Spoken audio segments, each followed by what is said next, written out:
August 1951, a quiet village in France. Suddenly, people are running through the streets screaming that their bodies are on fire. One man tried to drown himself in the river because he thought he was an airplane that couldn't land. An 11-year-old boy tried to strangle his own grandmother. 5 people leaped from second-story windows convinced they could fly. 7 people died. 32 were locked into straitjackets. Over 250 people suffered violent hallucinations that went on for days. The French government blamed bad bread. Newspapers called it cursed rye. Doctors said it was ergot poisoning from a fungus. But what if I told you none of this was an accident? What if this was a deliberate CIA experiment, part of a program so secret it wouldn't be declassified for decades? What if the bread wasn't cursed at all, but instead laced with a chemical weapon being tested on unknowing civilians? This is the true story of Pont Saint-Esprit, the French village that became an unwitting laboratory for one of the most disturbing chapters in Cold War history. If you want to understand just how deep government experimentation goes, hit subscribe. Every week I cover hidden operations and suppressed history. Now, let's investigate what actually happened in August 1951. Pont Saint-Esprit sits in southern France, a medieval village with cobblestone streets and stone houses clustered along the Rhône River. In 1951, about 4,000 people lived there, leading simple, predictable lives. Farmers, bakers, merchants. Nothing remarkable ever happened. The weekly market was the most exciting event on August 15th that changed completely. It started with Madame Ribot. She was the postmaster's wife, a respected woman in the community. That morning, she felt a strange burning in her limbs. By afternoon, she was screaming that demons were chasing her through her house. Her husband found her cowering in a corner, convinced that insects were crawling under her skin, eating her alive. The local doctor, Dr. Albert Gabaud, had never seen anything like it. He sedated her and assumed it was an isolated case of hysteria, maybe stress, maybe a neurological episode. He went home that evening thinking it was over, but it wasn't over. It was only beginning. By nightfall, 12 more people showed up at his office with identical symptoms. Burning sensations, violent hallucinations, uncontrollable screaming. One man, a farmer named Baptiste Sabatier, ran naked through the streets, yelling that tigers were hunting him. Another woman clawed at her own arms until they bled, trying to remove what she called the snakes inside her. Dr. Gabaud was overwhelmed. He had no idea what was causing this. He called the hospital in Avignon for help. Within 48 hours, the village had descended into total chaos. Over 250 people began showing symptoms. The hospital couldn't handle the influx. Patients were strapped to beds, thrashing so violently that nurses had to sedate them with morphine. The hallucinations were unlike anything documented in medical literature. People saw their furniture melting. They saw walls breathing. They heard voices commanding them to do things. Some believed they were animals. Others thought they were burning alive even though their skin showed no burns. One man believed he was being chased by bandits. He ran to the police begging for protection. When officers tried to calm him down, he attacked them, convinced they were part of the conspiracy. It took 4 men to restrain him. An 11-year-old boy tried to strangle his grandmother in the middle of the night. He thought she was a monster trying to kill his family. He had no memory of what he'd done. But the most disturbing cases involved the jumpers. 5 people threw themselves from second-story windows. They didn't jump to escape. They jumped because they believed they could fly. One man survived the fall but broke both legs. When doctors asked why he jumped, he said he was trying to escape the tigers chasing him through his bedroom. 7 people died during the outbreak, 3 from the physical trauma of their hallucinations. 4 others from what doctors called cardiovascular shock, their hearts giving out under extreme psychological stress. The entire village was paralyzed by fear. No one knew who would be affected next. Families locked their doors. People stopped eating bread. Some refused to eat anything at all, terrified that the food itself was cursed. The French authorities moved quickly to find an explanation. They sent health inspectors, toxicologists, and psychiatrists to Pont, Saint-Esprit. The leading theory was ergotism, a condition caused by ergot, a fungus that grows on rye grain. Ergotism had caused similar outbreaks in the Middle Ages. The victims had all eaten bread from the same bakery, run by Roch Briand. The timeline fit. The French government announced it was contaminated flour. Briand's bakery was shut down. The case was officially closed as ergot poisoning. The newspapers ran with it. Cursed bread strikes French village. The world moved on. But there was a problem. The symptoms didn't match. Ergot poisoning causes burning sensations and convulsions.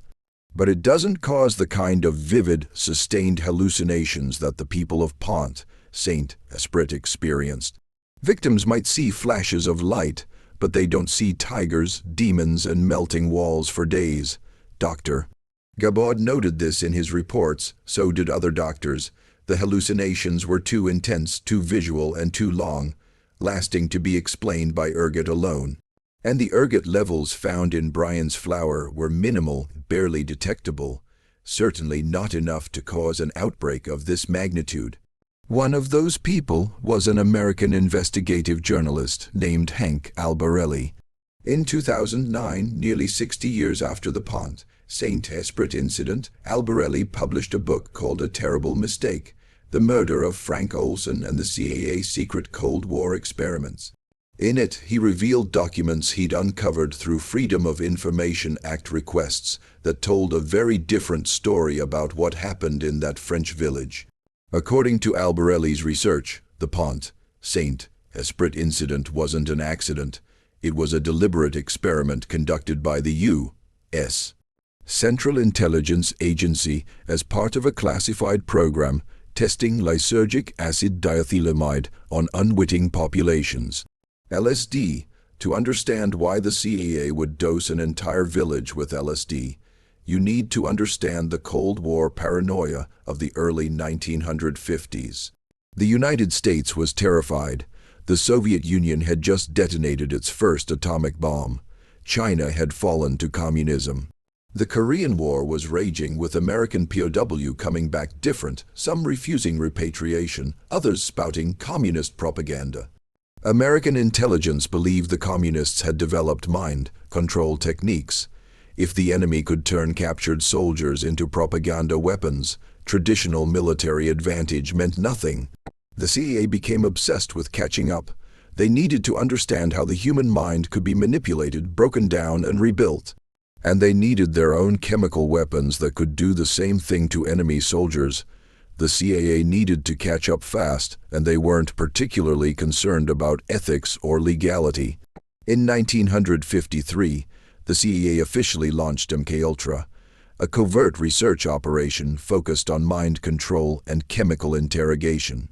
The program tested LSD, barbiturates, and amphetamines on American citizens without their knowledge: prisoners, mental patients, prostitutes, even CIA agents themselves were dosed. But MKUltra didn't start in 1953. According to declassified documents, the research began earlier, much earlier. And it didn't start in the United States. It started in Europe. One of the key figures in early CIA drug research was Sidney Gottlieb. Gottlieb was a chemist who became the head of the CIA Technical Services Division. He was obsessed with finding a truth serum, a drug that could make enemy agents spill secrets during interrogation. He believed chemistry could unlock the human mind in ways traditional interrogation never could. LSD was perfect for this. Discovered in 1938 by Swiss chemist Albert Hofmann, LSD was powerful. Just 20 micrograms could induce hours of altered perception. It was colorless, odorless, tasteless. It could be slipped into food or drink without detection. The problem was that LSD was new. There were no studies on how it affected large groups. The CIA needed data, real-world data, and they couldn't test it on American soil without risking exposure. So they went to France. Hank Albarelli's investigation uncovered several key pieces of evidence. First, a White House document from 1951 mentioned a joint U.S. French operation testing psychochemical agents in southern France. The document was heavily redacted but specifically referenced August 1951. Second, testimony from Frank Olson, a CEA biochemist. Before his death in 1953, Olson confided in colleagues that he'd witnessed unethical experiments on unwitting subjects in Europe. He specifically mentioned an operation involving a spiked village. Third, CEA documents showing the agency purchased large quantities of LSD from Sandoz Pharmaceutical in Switzerland in early 1951.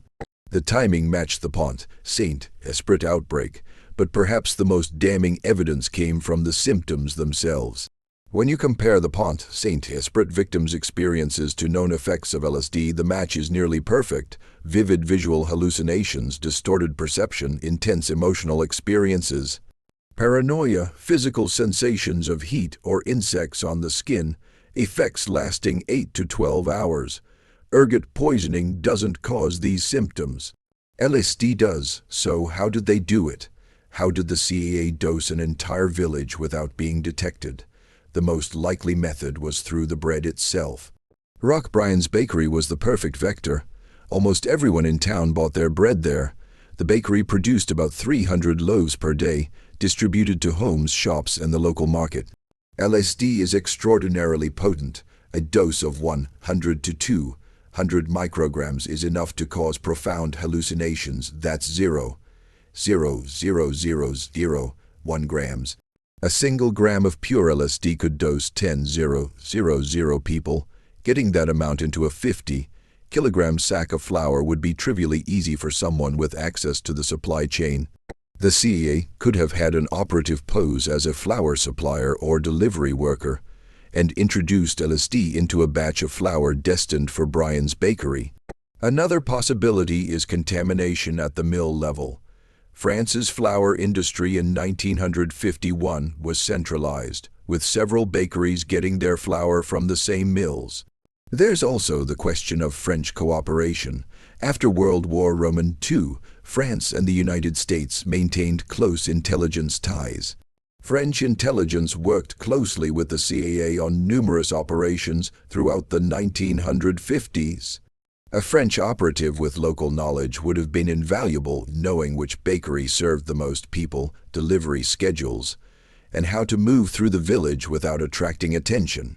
The cover story would have been prepared in advance.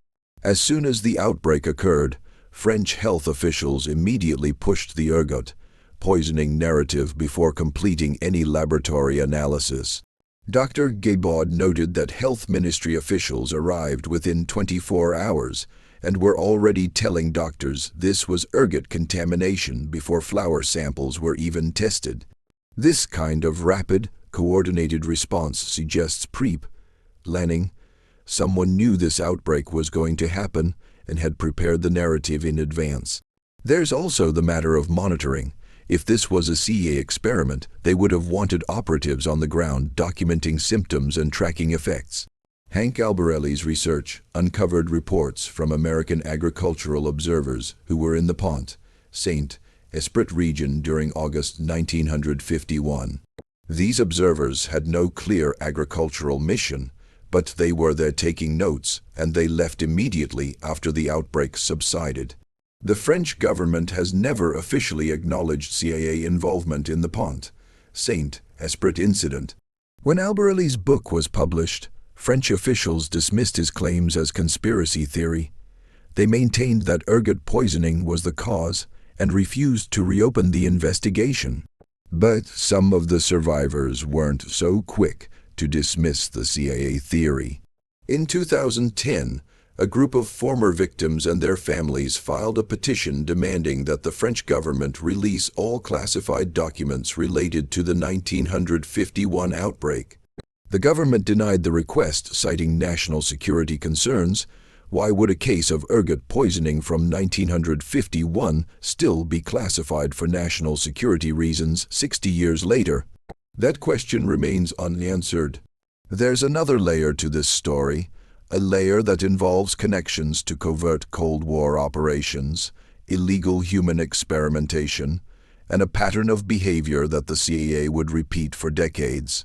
The Pont Saint-Esprit incident wasn't an isolated event. It was part of a larger program of testing chemical and biological agents on unsuspecting populations. In 1950, the Navy sprayed Serratia marcescens bacteria over San Francisco Bay to test how a biological attack would spread through a coastal city. The bacteria, thought to be harmless, caused a pneumonia outbreak that killed at least one person.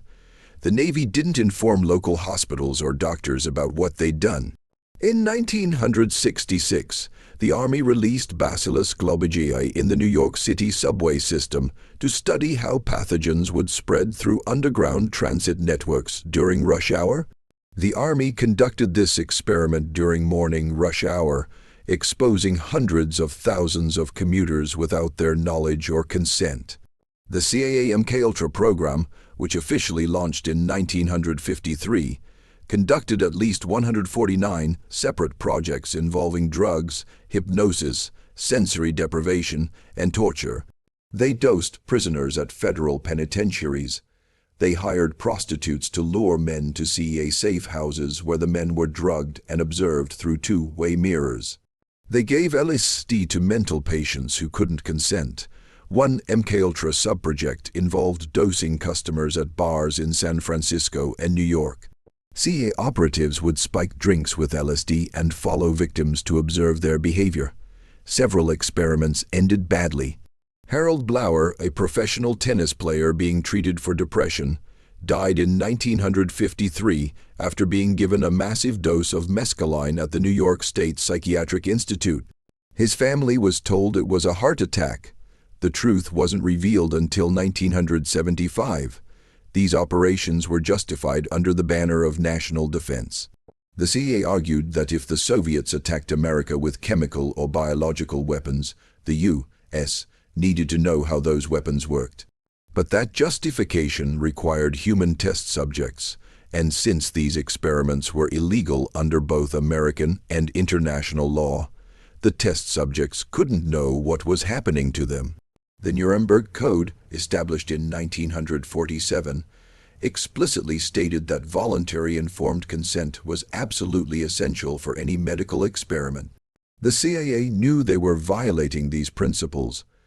Documents declassified in the 1970s show CIA lawyers expressed concerns about the legality of MKUltra experiments as early as 1953.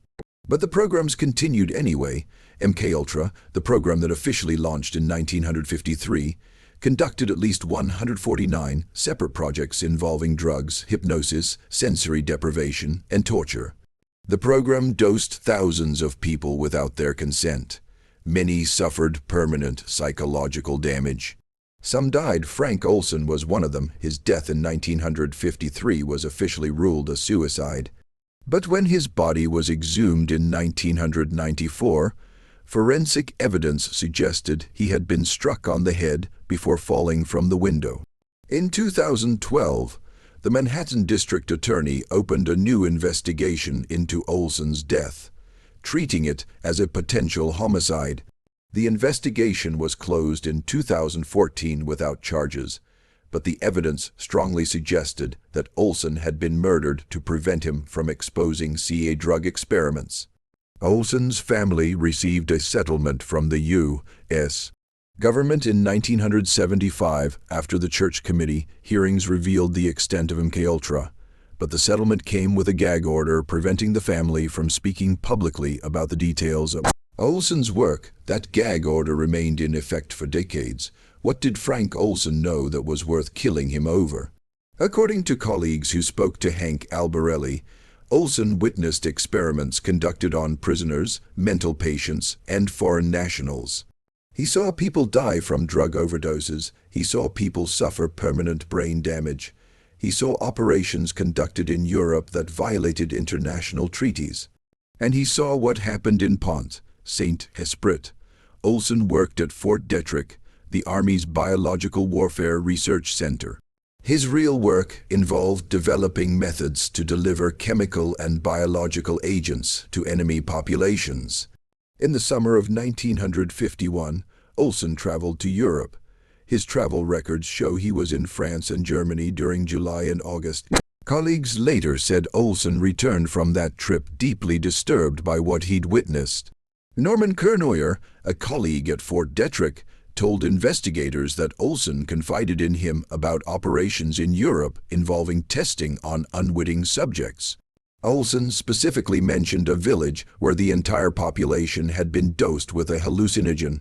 He expressed horror at what had been done and guilt over his role in developing the delivery method. When Olson expressed moral objections, his superiors became concerned. In November 1953, Olson attended a CEA retreat at Deep Creek Lodge. CEA Deputy Director Robert Lashbrook and Sidney Gottlieb spiked Olson's drink with a massive dose of LSD without his knowledge. The dose was much higher than typical experimental doses. Colleagues said Gottlieb wanted to see how Olson would react under extreme stress, whether he would maintain operational security or become a liability. Olson's mental state deteriorated rapidly. He became paranoid, convinced people were trying to kill him. Instead of getting him medical help, the CEA assigned Lashbrook to watch him 24 hours a day. On November 28, 1953, Lashbrook checked Olson into the Statler Hotel in New York City. Around 2:30 a.m., Olson crashed through the closed window of his 10th floor room and fell to his death. Lashbrook claimed Olson ran across the room and dove through the window before he could stop him. Lashbrook called his CEA supervisor before calling the police.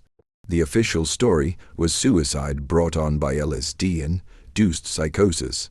But when Olson's body was exhumed in 1994, forensic pathologist James Starrs found evidence that Olson had been struck on the head with a blunt object before going through the window. The skull fracture pattern was inconsistent with a fall. In 2012, the Manhattan District Attorney opened a new investigation into Olson's death, treating it as a potential homicide.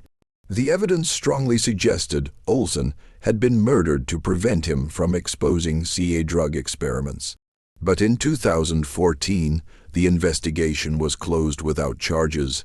Too much time had passed, key witnesses were dead, and the CEA refused to declassify documents that might have contained proof. The official narrative about Pont Saint-Esprit has remained unchanged for over 70 years. Ergot poisoning, contaminated bread, a tragic accident. But the evidence suggesting CEA involvement is substantial enough that serious researchers, historians, and even some former intelligence officials have called for a full investigation. In 2015, a French documentary team attempted to create a film about the CEA theory. They interviewed survivors, reviewed medical records, and examined declassified CEA documents. The French government refused to cooperate with the production. Several former French intelligence officers agreed to speak on camera, but withdrew at the last moment, citing pressure from unnamed government sources. One former CEA officer, speaking anonymously to a journalist in 2010, confirmed that the agency conducted LSD experiments in France during the early 1950s. He wouldn't provide specifics, but he said the operations were known internally as soft target tests, designed to see how hallucinogens could be weaponized against civilian populations. The United States has a documented history of testing chemical and biological weapons on its own citizens and foreign populations without consent. This isn't conspiracy theory, this is documented fact. The Tuskegee syphilis experiments, the Guatemala syphilis experiments, the radiation experiments on prisoners, the plutonium injections, the cancer cell injections at the Brooklyn Jewish Chronic Disease Hospital, these programs were real, they were illegal, and they were covered up for decades. The question isn't whether the CIA was capable of dosing a French village with LSD. We know they were. The question is whether they actually did it. The survivors of Pont Saint-Esprit carried the trauma of August 1951 for the rest of their lives. Many never fully recovered. Some spent years in psychiatric institutions. Others struggled with chronic anxiety, paranoia, and flashbacks that resembled post-traumatic stress disorder. Gabriel Valadier, the 11-year-old boy who tried to strangle his grandmother, was institutionalized for 2 years. When he was released, he couldn't reintegrate into normal life. He grew up believing he was cursed, that something evil had entered him that night and would never leave. He dropped out of school at 14, worked odd jobs, but could never hold employment for long. The nightmares never stopped. He died in 2004 at age 64 without ever knowing the truth about what happened to him. His death certificate listed cirrhosis of the liver. He'd been an alcoholic for 40 years, self-medicating the trauma that no doctor could explain. Leon Armandier, the stonemason who attacked police officers, never worked again. The psychological damage was too severe. He became a recluse, rarely leaving his house. His wife left him in 1956, taking their 2 young children. He told reporters in the 1980s that he still had nightmares about the bandits chasing him. He said sometimes he woke up and couldn't tell if he was awake or still dreaming. He would spend hours checking the locks on his doors and windows, convinced the bandits would eventually find him. He died alone in 1991. Madame Ribot, the postmaster's wife who was the first victim, recovered physically but was never the same mentally. She developed severe agoraphobia and refused to leave her house for years. Her husband had to quit his position as postmaster to care for her full-time. She would stand at her window for hours watching the street, checking to see if the demons were coming back. Her husband found her dead one morning in 1963 at age 58. Her death certificate listed heart failure brought on by chronic anxiety disorder. But really, she died of fear. Joseph Poo, the man who jumped from a second-story window trying to escape tigers, survived with 2 broken legs. He was a successful cafe owner before the outbreak. After it, he couldn't work. He sold the cafe at a loss and moved to Lyon to escape the stigma. But the nightmares followed him. He would wake up screaming about tigers. His wife told investigators decades later that he never slept more than 2 or 3 hours at a time for the rest of his life. These weren't just statistics. These were real people whose lives were destroyed. And if the CIA theory is correct, their suffering was completely preventable, deliberately inflicted for the purpose of gathering data. The village of Pont-Saint-Esprit itself never fully recovered either. The bakery closed permanently. Tourism died as word spread about the cursed village. Young people moved away, unwilling to raise families in a place marked by such tragedy. Property values collapsed, businesses shuttered. By the 1980s, Pont-Saint-Esprit had become a symbol of inexplicable tragedy, a place people avoided because of its dark reputation. The economic impact was devastating. Before 1951, the village thrived on agriculture and tourism. After the outbreak, farms couldn't find workers. The local market struggled. Shops that had been family businesses for generations closed within a decade. The population declined by nearly 30% over the next 20 years. Even today, residents are reluctant to talk about what happened in 1951. When journalists visit, doors close. Interviews are refused. The few survivors still living won't speak on the record. The trauma runs too deep, the fear too ingrained. There's an unspoken agreement in Pont-Saint-Esprit that some things are better left buried. If the CIA really did dose Pont-Saint-Esprit with LSD as an experiment, it represents one of the most disturbing violations of human rights in modern history. It means a government agency deliberately poisoned hundreds of innocent people, including children, to gather data on chemical weapons. It means they watched as people died, went insane, and destroyed their own lives, all in the name of Cold War strategy. And it means they got away with it. The truth about Pont-Saint-Esprit may never be fully known. The CIA has refused to declassify documents related to early LSD experiments in Europe. The French government has refused to reopen the investigation. Key witnesses are dead. Evidence has been destroyed or remains locked in classified archives. But the pieces that are available paint a disturbing picture. a picture of a covert program that treated human beings as expendable test subjects, a picture of governments that valued strategic advantage over human life, a picture of secrets so dark that people were murdered to protect them. The story of Pont Saint-Esprit is a reminder that the most dangerous conspiracies aren't the ones involving aliens or secret societies. They're the ones involving ordinary bureaucrats making calculated decisions to sacrifice innocent people for political goals. They're the ones hidden in classified documents, protected by national security laws, and defended by officials who insist that the public doesn't need to know. In August 1951, something happened in a small French village that destroyed lives, killed 7 people, and traumatized hundreds more. The official story is ergot poisoning from cursed bread. The evidence suggests something far more sinister, a deliberate experiment conducted by the CIA using an entire village as an unwitting laboratory. The victims deserved answers, they deserved justice, they deserved to know what was done to them and why. Instead, they got lies, cover-ups, and decades of silence. Maybe one day the full truth will come out. Maybe not. But the story of Pont Saint-Esprit should serve as a warning about what governments are capable of when they operate in the shadows, when oversight disappears, and when human rights become negotiable in the name of national security. The bread wasn't cursed, the system was. If you want to go deeper into suppressed Cold War operations and classified government experiments, I've got a whole video breaking down MKUltra's most disturbing projects. That video is on screen now, click it, and if you made it this far, hit subscribe so you don't miss the next investigation. I'll see you in the next one.